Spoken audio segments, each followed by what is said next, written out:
হরে কৃষ্ণ, রাধে রাধে। ছোট্ট গোপাল সিঙ্গারে তোমাদের সবাইকে অনেক অনেক শুভেচ্ছা জানাই। তো আজকের ভিডিওটা যারা যারা কোথা থেকে দেখছো অবশ্যই কিন্তু কমেন্ট করে জানিও। আর আমার ভিডিওটা তোমরা যদি নতুন দেখছো তাহলে অবশ্যই কিন্তু চ্যানেলটাকে সাবস্ক্রাইব করে পাশে থেকো। আর যারা গোপাল সোনার প্রত্যেক দিন ভিডিও দেখো তারা অবশ্যই একটা করে লাইক ও কমেন্ট করে দিও। তো আজকের ভিডিওটা ছিল পৌষ পার্বণে পিঠে তৈরি করে গোপাল সোনাকে খাওয়াবো। তার জন্য ভাবলাম চলো তোমাদের সাথে একটু শেয়ার করি কি কি পিঠে করি। তো এখানে দেখা পাচ্ছ প্রথমে আমি এখানে পায়েস করছি, তার জন্য এখানে পায়েসটাকে আমি জলে তেলে সিদ্ধ করে নিচ্ছি। আর এখানে আমি ডালটাকে ভালো করে বেটে নিচ্ছি, কারণ আমার এখানে শিল বা এখানে কোনো নেই, মিক্সচার মেশিন নেই, তার জন্য এটা আমি এখানে ডালটাতে বেটে নিচ্ছি। তারপরে এখানে সুজি দিয়ে পিঠে হবে, তার জন্য এখানে সুজিটাকে ভালো করে ভেজে নিচ্ছি। আর ওদিকে দেখা পাচ্ছ অলরেডি পায়েস কমপ্লিট হয়ে এসছে। এবার এখানে তেলের বড়াটাকেও উনুনে চাপিয়ে দিয়েছি, অলরেডি বড়াটাও কমপ্লিট হয়ে এসছে। আর আমি যতটুকু পেরেছি গোপাল সোনাকে ততটুকু দেওয়ার চেষ্টা করেছি, অল্প করে দিয়েছি। আর এখানে যেহেতু সন্ধ্যা হয়ে গেছে তার জন্য এই রিল লাইটটা জ্বালিয়ে দিয়েছে, দেখা পাচ্ছে অনেকটা হয়ে গিয়েছে তেলের বড়া। আর এদিকে দেখো গোপাল সোনা চলে এসেছে, এখন তেলের বড়া খাবে। দেখা পাচ্ছে ওর জন্য কত পিঠে হচ্ছে, দেখো দেখো এসে এখন কি বলছে শোনো শোনো। না না না, এখন দেওয়া যাবে না, সবকিছু তৈরি হয়ে যাক তারপর তুমি খেও, ঠিক আছে?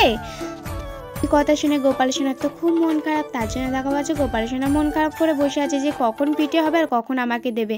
তারপর দেখা পাচ্ছে এখানে খোলা পিঠাটাও করে নিচ্ছে, যেহেতু পৌষ বামনি পড়বে তার জন্য খোলা পিঠাটাও করে নিয়েছে। খোলা পিঠাটা দেখা পাচ্ছে কত সুন্দর হয়েছে ঝরঝরে, এইটাই সব কিছু গোপালের আশীর্বাদ, তার জন্য এত সুন্দর হচ্ছে।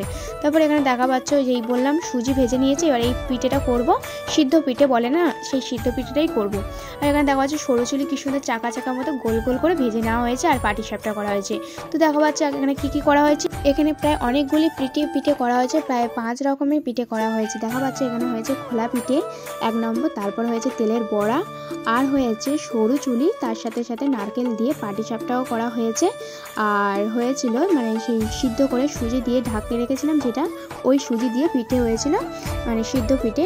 আর হয়েছিল পায়েস, কারণ আমাদের বাড়িতে নিয়ম আছে পৌষ পার্বণে গোপাল সোনাকে পায়েস খাওয়ানো, এমনকি পৌষ পার্বণে ভগবানকে পায়েস নিবেদন করা। তো দেখা পাচ্ছে এখানে দিয়ে দিচ্ছি, আর এখানে গুঁড়ো দিয়েছি, অলরেডি থালা সাজানো হয়ে গেছে। আর কেমন লাগলো অবশ্যই কিন্তু কমেন্ট করে জানিও। আর দেখা পাচ্ছে গোপাল সোনাকে পিঠে দিয়ে নিলে গোপাল সোনার কত মন খারাপ। আর এখন দেখো পিঠে দেওয়ার সঙ্গে সঙ্গে গোপাল সোনার মুখে কত হাসি ফুটেছে দেখো, কারণ ও তো ছোটো বাচ্চা, তো কিছু জিনিস যদি না দিই ওরা কেঁদে ফেলে, এমনকি কষ্ট পায় মনে মনে, তাই জন্য করে এবার দেখো আমি ওকে দিয়েছি, কত খুশি হয়েছে।